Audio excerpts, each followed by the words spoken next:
ისტორიის მეცნიერებათა დოქტორი ბადრი გოგია რუბრიკაში პორტრეტი.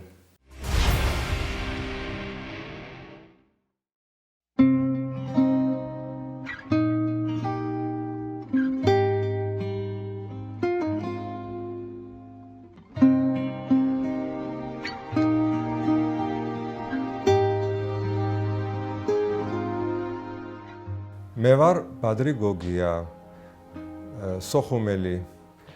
დავამთავრე სოხუმის შოთა რუსთაველის სახელობის პირველი საშუალო სკოლა 1993 წელს და იმავე წელს ჩავერიცხე აფხაზეთის სახელმწიფო უნივერსიტეტში ისტორია იურიდიულ ფაკულტეტზე ისტორიის სპეციალობით. შემდეგ გავაგრძელე სწავლა ასპირანტურაში. ჩემი ხელმძღვანელი იყო ბატონი ზაზა ალექსიძე, ცნობილი აკადემიკოსი. პარიზში კიდევ გიორგი შარაშიძე, სადაც დავიცავი სადოქტორო დისერტაცია. ისტორია, როგორც ბევრ ქართველს, მეც ძალიან მიყვარდა. შემოყვარა მამაჩემმა. მიყვებოდა ისეთ საკითხებზე, ისეთ დეტალებს, ისეთ საინტერესო დეტალებს გამოცნობდა ხოლმე, რომ სკოლაშიც ყვებოდი ხოლმე და ჩემს შესანიშნავ მასწავლებელს ისტორიისა შოთა ლაბარტყავას უკვირდა კიდეც საიდან მოგაქვს ასეთი საინტერესო ინფორმაციები, თვითონ უფრო მეტი იცოდა ბუნებრივია. და გეოგრაფიაც მიტაცებდა, მაგრამ უფრო ისტორიამ გადაძალა ჩემში. შემდეგ სასწავლებლად გავემგზავრე პარიზში.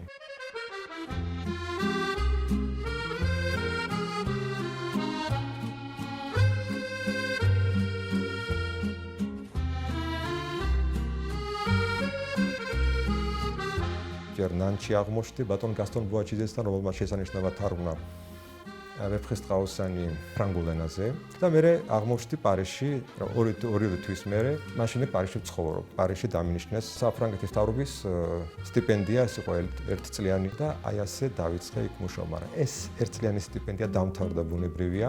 მე მაშინ ვაგროვებდი მასალებს აფხაზეთზე და მე მაინტერესებდა აი ამ კუთხით მუშაობა. ამ დროს დავიწყე ფიზიკურად მუშაობა. პარალელურად სამეცნიერო მოღვაწეობაც იყო რასაკვირველია პრიორიტეტი ჩემთვის. მუშაობდი გიორგი შარაშიძესთან აღმოსავლეთ ცნობების ინსტიტუტში და ასევე სორბონში ჟან-პიერ მაესთან. ეს არის აკადემიკოსი, ფრანგი აკადემიკოსი, რომელმაც ბრწყინვალედის სომხური და ქართული ენები არის კავკასიოლოგი. ჩვენ ერთად აფხაზეთის თემაზე და ქართლის ცხოვრების ფრანგულ ვარიანტზე მუშაობდით და ამ საკითხზე ბუნებრივია ბატონ ოთარ ჟორდანიასთანაც მაქვს ურთიერთობა. ვაკეთებთ ფრანგულ ნაწილს ქართლის ცხოვრებისა. მეც მინდა ჩემი წვლილი შევიტანო ფრანგული კომენტირებული თარგმანი რო გავაკეთო ფრანგულ რაღაც ნაწილის. თამარის ეპოქა, თამარის ორივე ისტორიკოსი მაქვს მზად ჯერჯერობით და ალბათ ეს იქნება საკმარის, იმიტომ რომ ქართლის ცხოვრება ძალიან დიდია. სამტომეულია, პირველი, მეორე და მეოთხე. ეს ყაუხშიშვილისეული. დანარჩენი თემა ყველაფერი აფხაზეთს ეხება, რამდენიმე ენაზე, რუსულად, ინგლისურად, ფრანგულად და ქართულად, რასაც ვაკეთებ საფრანგეთში. ფიზიკურად მუშაობდი და აი ესე გავიტანე ერთი წელიწადი და იმ თანხით წავედი მაშინ იტალიაში, ვატიკანში მუშაობდი და რამდენიმე რუკა მაშინ მოვიპოვე. ეს იყო ჩემი სურვილი და ეს მაინტერესებდა, ეს მასულდგმულებდა მე. წიგნი აფხაზია, ისტორიჩესკაია ობლასტ, გრუზი, ეს ყველაფერი 1997 წელს გამოვეცით, ბუნებრივად ჩვენ მუშაობა დავიწყეთ. აი ჯარიდან რო ჩამოვედი 87 წელს, აი მაშინ დავიწყე და ბატონ ჯამალ გამახარია თხოვა მაშინ, რომ შენ გაქვს რაღაც ძველი პერიოდია, ვიციო და მოდი გავაკეთოთ ეს წიგნი, მისი ინიციატივა იყო სხვათა შორის. ერთი ნაწილი წიგნის დავწერეთ სოხუმში და იმ ხელნაწერებიდან აიკინძა ის წიგნი, რომელიც გამოიცა და რუკები ყველაფერი მაშინ ის ძველი ქართული წარწერები, რაც იყო აფხაზეთში მეტნაკლებად მოვიძიეთ, ისიც მაშინ ჩავრთეთ და კიდევ ვინ ცხოვრობდა მაშინ გვარები, რომ სულ მეგრული სახელები და მეგრული. აი ეს ყველაფერი მაშინ ყველაფერი ჩავრთეთ და ეს იყო მართლა საინტერესო წიგნი რუსულ ენაზე, განკუთვნილი რუსულენოვანი მკითხველებისათვის და საინტერესო ის იყო, რომ ეს იყო პასუხი აფხაზების მიერ გამოცემული წიგნისა ბელაი კნიგა აფხაზი, რომელიც იწყება 1920-იანი წლებიდან. მაგრამ მანამ რა იყო, ეს არ არის მანდ. აი თითქოს სკოლები დაუხურეთ, რაც აბსოლუტური სიცრუეა, პირიქით გავხსენით. ბატონმა თემურაზ გვანცელაძემ გამოაქვეყნა კიდეც და მისი მადლობელი ვართ ათეულობით წიგნი, რომ ჩვენ თურმე არათუ დაგვიხურია, არამედ აფხაზებისთვის დაგვიბეჭდია მრავალი წიგნი, ქართულად და რუსულადაც. და ამის გამო სოხუმში იყო შეხვედრა ქართული, რუსული და აფხაზური დელეგაციებისა და იქ დაისვა საკითხი, რა ენაზე უნდა მომხდარიყო სწავლება.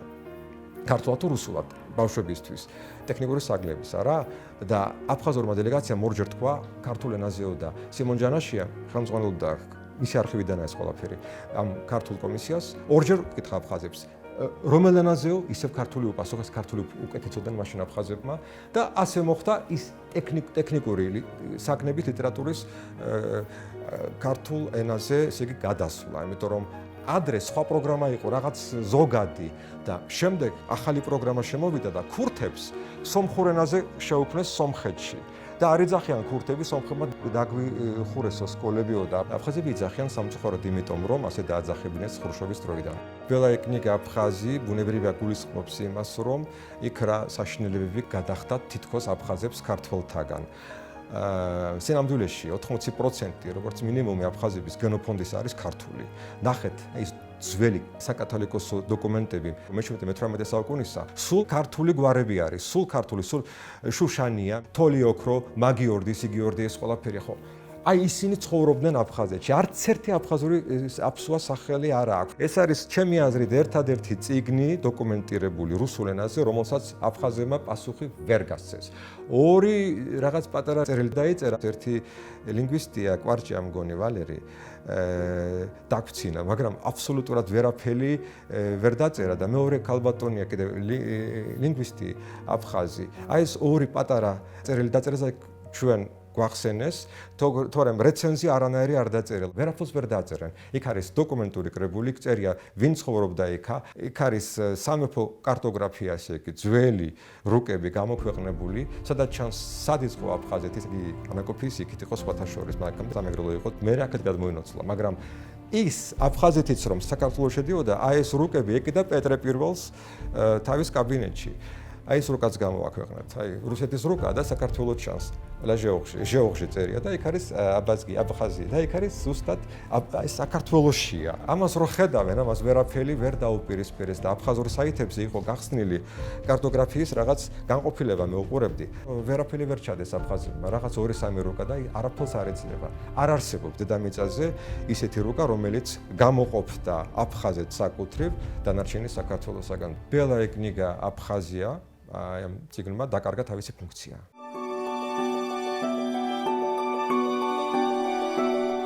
1998 წელს დავიცავი სადოქტორო დისერტაცია აღმოსავლეთ ოდნობის ინსტიტუტში. ჩემი ხელმძღვანელები იყვნენ ბატონი ზაზა ალექსიძე თბილისიდან და გიორგი შარაშიძე პარიზელი ხელმძღვანელი. ჩემი სადოქტორო ეძღვნებოდა კოლხეთს, მაგრამ განსაკუთრებით აქცენტი გაკეთებული იყო აფხაზეთზე, იმიტომ რომ მინდოდა რომ ჩემი წვლილი შემეტანა ამ საქმეში. მინდოდა რომ ფრანგებს გაეცნოთ საქართველოს ისტორია და ის პრობლემატური საკითხები, რომელიც არსებობდა ქართულ ისტორიოგრაფიაში, რადგანაც აფხაზების მხრიდან იყო შეტევები და ასევე რუსების მხრიდანაც ისტორიკოსებს გულისხმობ მე. და შევეცადეთ რომ ეს გამეტანა რაღაცნაირად ჯერ კიდევ 1998 წელს შედგა ჩემი დაცვა, რასაკვირველია ფრანგულ ენაზე და იქ ძალიან ბევრი ხალხი მოვიდა. იქ ქართული დიასპორის წარმომადგენლები იყვნენ, ბოსებიც იყვნენ. იქ იყო აფხაზეთის თემაზე საუბარი და იქ ითქვა იმის შესახებ, რომ არსებობს 3 ვერსია აფხაზეთის აბორიგენობაზე. არის პირველი ვერსია, რომ აფხაზები ცხოვრობენ აფხაზეთში პირველი საუკუნიდან. მერე არის უძველესი დროიდან და კიდევ აი მე-14 საუკუნიდან ხდება აბაზთა კოლონების ჩამოსვლა და მათი აღრევა ადგილობრივ მეგრელებთან და აქედან ხდება ფორმირება ჩვენი მოძმე აფხაზისა, რაც ეს მესამე ჰიპოთეზა აფხაზებს არ მოსწონთ და გასაგები მიზეზების გამო, იმიტომ რომ ეხლა სახელმწიფო ტერიტორიების ხელში ჩაგდება, ქართველების გაგდება და მათი ქონების ხელში ჩაგდება, ალბათ მოსწონთ ეს. ამიტომ არის ალბათ რომ ეს საკითხები მათ სხვანაირად ესმით. ამ დაცვის შემდეგ გავაგრძელე მუშაობა აფხაზეთის თემაზე. წიგნად გამოვეცი სხვა შორის 30 ეგზემპლარად ავკინძეს საფრანგეთში აფხაზეთის ანთროპონიმიკაზე. ეს იყო არველოდ კუპრავას და კიდევ სხვა აფხაზი ისტორიკოსების ანტიქართული წიგნების პასუხი. რუსულად გავაკეთე იქ. კიდევ იყო სამხრეთ ოსეთის სტატუსზე, რა მეტად ლეგიტიმურია ეს ცალკე წიგნი გავაკეთე. კიდევ ევროპულ ზოგიერთ ფალსიფიკატორებს ცალკე ნაშრომი მეუძღვენი და მინდა ესენი ხელახლა გამოვცე. ალბათ რაღაც თანამედროვე საკითხებს შევიტან. აბსოლუტურად ეს ეთნიკური რამე არ ყოფილა. რაც მოხდა, ყველაფერი მოხდა მესამე ძალის პროვოცირებით. როგორ გამოვიდეთ ამ სიტუაციიდან? მინდა აფხაზებს მიუმართო, რომ მიიღებენ იმას, რაც მიიღეს, როგორც უკვე არსებულ ფაქტს. ეს არის დროებითი, ძალიან გულთან არ მიიტანონ ეს ეგრეთ წოდებული დამოუკიდებლობა და ეს სახელმწიფოებრიობა, რომელიც ფაქტიურად არ არსებობს და არასდროს არ არსებულა, რადგანაც ერთ დღეს როგორც საპნის ბუშტი გასკდება და ეს ნამდვილად, იმიტომ რომ არანაირად არ მოხდება ამ ტერიტორიების დამოუკიდებლობა. მე მიმაჩნია, რომ რადგანაც ჩვენ ყველანი კავკასიელები ვართ, ყველას აქვს თავისი რაღაც კუთვნილი, ესე ვთქვათ, ტორტის ნაჭერი. და აფხაზებმა ძალიან ბევრი წაიღეს. იმიტომ რომ რაც მათ გააკეთეს, თუნდაც სამურზაყანოც, იმაზეც კი წერენ რომ ჩვენი არისო. მე სხვისას არ წავიღებ, ჩემსას გაუნაწილებ, მაგრამ საბოლოოდ არ მივცემ. ჩვენის ორაბორიგენობის ყბადაღებული თეორია რომ არის. კი ბატონო, იყო საბჭოთა პერიოდში, იყოს და დღესაც მაგი ვაღიაროთ, მაგრამ რასაც ისინი წერენ, მარტო ჩვენ და თქვენ ენგურის გაღმიდან ჩამოდხვედით და კიდევ ქუთაისზე და თბილისზეც რო აქვს პრეტენზია, ინალიფა წერს ანჩისხატი. ჩვენიაო, და სინამდვილეში აფხაზები არიან მე-14 საუკუნიდან ფორმირებული აბაზინელებისა და მეგრელების ეთნიკური, ესე იგი, ასიმილაციის შედეგად. ეს მოსწონთ, არ მოსწონთ, ლინგვისტურად, სხვა კუთხით მიუდექი, გენეტიკურად ასე გამოდის, ახლა ახალი მიდგომებია. ალექსეევი, გერასიმოვი, რუსი ანთროპოლოგები ასე წერენ. არ მოსწონთ, სხვა არის, იმიტომ რომ როცა სახელმწიფოს ქმნი, ბუნებრივია შენ უნდა იყო ფინიკიური დამწერლობის შემქმნელი, რაც ტურჩანინოვმა მოატყუა და მართლა დაიჯერეს და მეორე დღეს იყო რომ სოხუმის ფილიალი ჩემი სკოლა დააქციეს და არბეს აფხაზებმა, იმიტომ რომ ქართველი მეცნიერები რადგანაც ტურჩანინოვს ცუდ რეცენზიებს უწერდნენ, რაც ტურჩანინოვმა დაიჩივლა მაშინ ივლისის 15 რიცხვში 1999 წლისა აფხაზეთის ტელევიზიით. მე ვერ გამოვეცი ჩემი წიგნი, სადაც აფხაზებზე ვწერო, როგორც ესე იგი ფინიკიური, საიდანაც მოდის ბერძნული ლათინური. დამწერლობის მამამთავარი ყოფილან აფხაზები. ეს ვერ გამოვეციო, იმიტომ რომ ქართველი მეცნიერები, საქართველოს აკადემია ცუდ რეცენზიას მიწერსო. ლენინგრადში ვერ და ეს რომ აფხაზებმა გაიგეს 2 დღის შემდეგ მოხდა ჩემი სკოლის დარბევა. და ასე დაიწყო ეს ყველაფერი, ესე იგი სპეციალურად კეთდებოდა ყველაფერი პატარა-პატარა დეტალები. იგივე გააკეთა ვორონოვმა, ესეც სუკის აგენტი იყო, სუკის წარმომადგენელი, ის აკადემიური სუკის წარმომადგენლები იყო, ერთიც და მეორეც. ეს ხდებოდა რატომ? საჭირო იყო, რომ ქართველებს არ დაეყენებინათ საქართველოს დამოუკიდებლობის საკითხი 1918-21 წლებში, როცა დააყენეს ქართველებმა, ბუნებრივია მოხდა სოვეტიზაცია საქართველოს. 78 წელს, როდესაც ქართველებმა მოითხოვეს ქართული ენის სტატუსი საბჭოთა კავშირის კონსტიტუციაში, რომ ყოფილიყო ეს დაფიქსირებული, რომ არსებობს მეორე ენაც სახელმწიფო, აი მაშინ აფხაზები აგვიმხედრეს ისევ რუსებმა და ეხლაც, როდესაც ჩვენ გვსურს ნატოში შესვლა და ევროპა, ბუნებრივია ეხლაც იგივე გააგვიკეთეს და გამოდის რომ ჩვენ არ ქონია უფლება მოვითხოვოთ დამოუკიდებლობა, რადგანაც ყვანან აფხაზები და ოსები საქართველოში. არადა საქართველო არის ჩვენი საერთო სამშობლო, მაგრამ არ უნდათ სეპარატისტებს გულისხმობთ აი ეს ტერიტორიები და ცალკე სახელმწიფოებრიობა, არადა სახელმწიფო რო კონდეს ბოლოს და ბოლოს სიტყვა სახელმწიფო უნდა კონდეს საკუთარი და არა სპარსული წარმოშობის ახვანთქარა. სომეხი ავიღოთ ისტორიკოსები ქრონოგრაფები წერენ რომ აფხაზები იგივე ქართველები არიან. ეს მეორე სახელია ქართველების პირდაპირ წერენ. აი ეს არის ჩემი პოზიცია, რომ ჩვენ უნდა ვიცხოვროთ ერთ საერთო სახელმწიფოში, რა ფორმით იქნება ეს სახელმწიფო, ეს პოლიტიკური ფორმა, რაღაცნაირი ვარიანტები არსებობს, ამაზე უნდა დავждეთ. ის აფხაზები, ის ოსები, რომლებიც სეპარატისტობენ პირდაპირ თქვათ, იმათ იქნება თავიანთი სათქმელი იტყვიან, მაგრამ იქნებიან სხვა აფხაზები, სხვა ოსები, რომლებიც გაიგებენ სიტუაციას და იტყვიან თავიანთ სათქმელს. აი მათთან უნდა ვითანამშრომლოთ და მე ეს ნაწილი, მეორე ნაწილი პროსეპარატისტული აფხაზებისა და ოსებისა ბუნებრივია დარჩებიან იზოლირებული, იმიტომ რომ ქვეყანა ვითარდება და რას ხედავთ იმას, რომ აფხაზეთი სულ უფრო და უფრო უკან მიდის. იმიტომ რომ სანამ ქართველები არ დაბრუნდებიან მანდ, აფხაზეთი ჩაატარებს იმ სამარცხვინო ჩემპიონატებს, რასაც ატარებს დღეს. და ეს ჩემპიონატები არის ფაქტურად იმის ხაზგასმა, რომ სახელმწიფოებრიობა არ არსებობს. მე რო აფხაზი ვიყო, არ მერჩევნია თბილისი იყო, ჩემი დედაქალაქი სოხუმში, მეფესავით ვცხოვრობდე. აფხაზი ისეთი პრივილეგირებული იყო საბჭოთა პერიოდში. აი დღესაც კი, აი დაუშვათ, აი ქართველს არ შეუძლია კურნალობა და რაღაც ოპერაციების გაკეთება ისე, როგორც აფხაზს და ოს. და დღესაც კი ასეთი პრივილეგიები აქვთ, არა იმიტომ, რომ ეს მათ შეურაცხყოფს, პირიქით.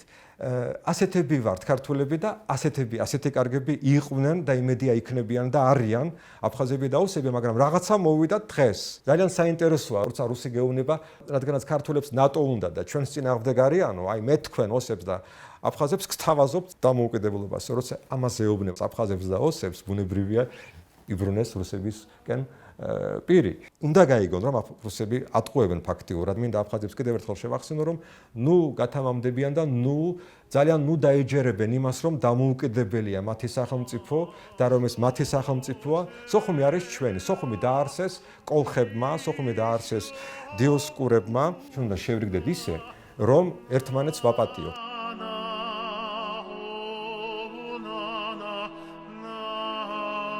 მე პარიზში ვცხოვრობ 25 წელია პრაქტიკულად და რასაკვირველია მე სოხუმის გარეშე არ შემიძლია. აფხაზების გარეშე არ შემიძლია და აფხაზებს არ ვაძლევ უფლებას რომ თქვან რომ ბადრის გარეშე შეგვიძლია ჩვენო. არ გაძლევთ უფლებას ამისას.